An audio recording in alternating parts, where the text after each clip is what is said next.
स्वस्ति श्री गणेशाय नमः। श्री सरस्वती नमः। श्री गुरुभ्यो नमः। वंशी विभूषितकरान् नवनीरदाभात्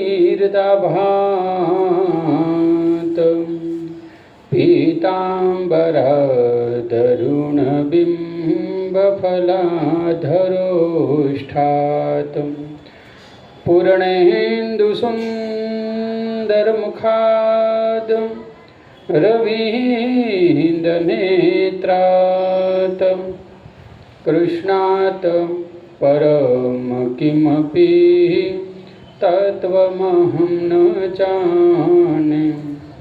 कृष्णात् परम किमपि तत्त्वमहं न जाने।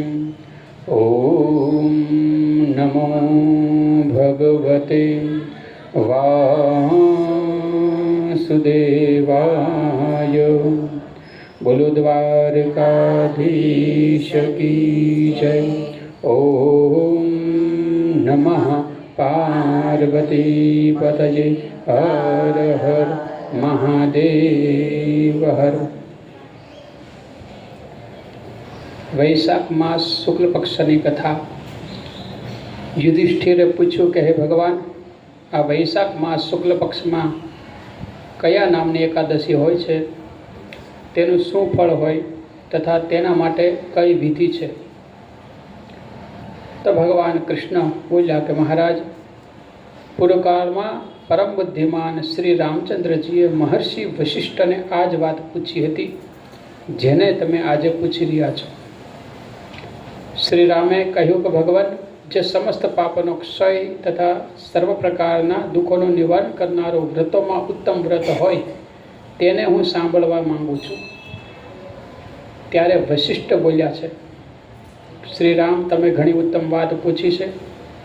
મનુષ્ય તમારું નામ લેવાથી જ બધા પાપોથી શુદ્ધ થઈ જાય છે, તો પણ લોકોના ભલાની ઈચ્છાથી હું પવિત્રમાં પવિત્ર ઉત્તમ વ્રતનું વર્ણન કરીશ। વૈશાખ માસના શુક્લ પક્ષમાં જે એકાદશી હોય છે એનું નામ છે મોહિની એકાદશી।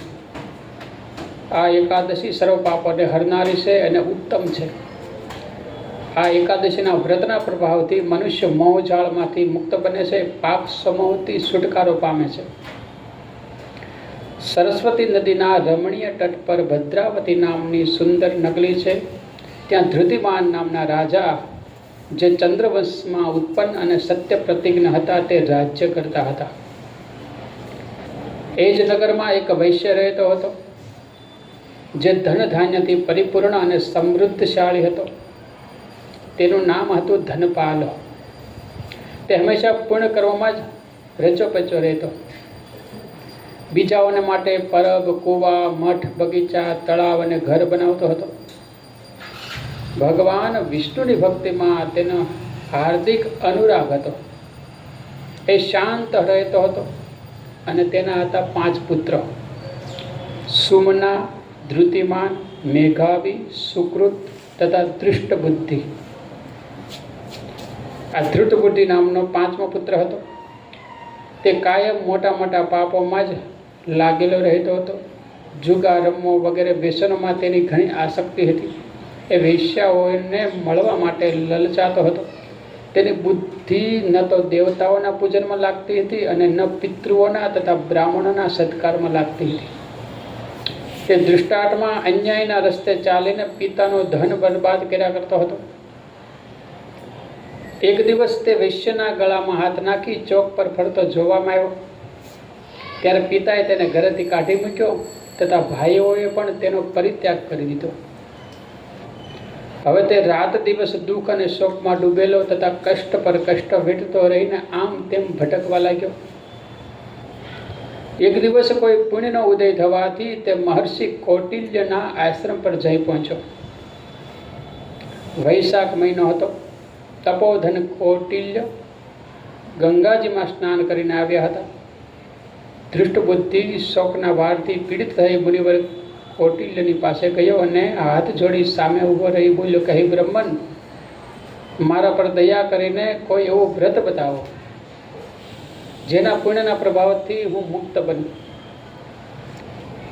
તો કૌટિલ્ય મુનિ બોલ્યા કે સાંભળ, વૈશાખ માસ શુક્લ પક્ષમાં મોહિની નામે એકાદશી કરો. મોહિની એકાદશીનો ઉપવાસ કરવાથી પ્રાણીઓના અનેક જન્મોના કરેલા મેરુ પર્વત જેટલા મહાન પાપ હોય, મોટા પાપ હોય, તો એ પણ બળીને ભસ્મ થાય છે. તો વશિષ્ઠ ઋષિ કહે શ્રી રામચંદ્રને કે એ મુનિનું આ વચન સાંભળી ધૃઢ બુદ્ધિનું ચિત્ત પ્રસન્ન થયું. તેને કૌટિલ્યના ઉપદેશથી વિધિપૂર્વક મોહિની એકાદશીનું વ્રત કર્યું.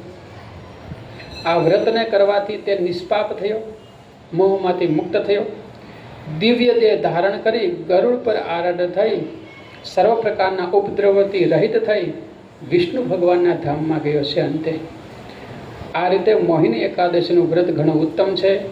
આ મોહિની એકાદશીની વ્રત કથા સાંભળવાથી, વાંચવાથી સહસ્ર ગૌદાનનું ફળ મળે છે. ઇતિ શ્રી વૈશાખ માસે શુક્લ પક્ષે મોહિની એકાદશી સમાપ્ત.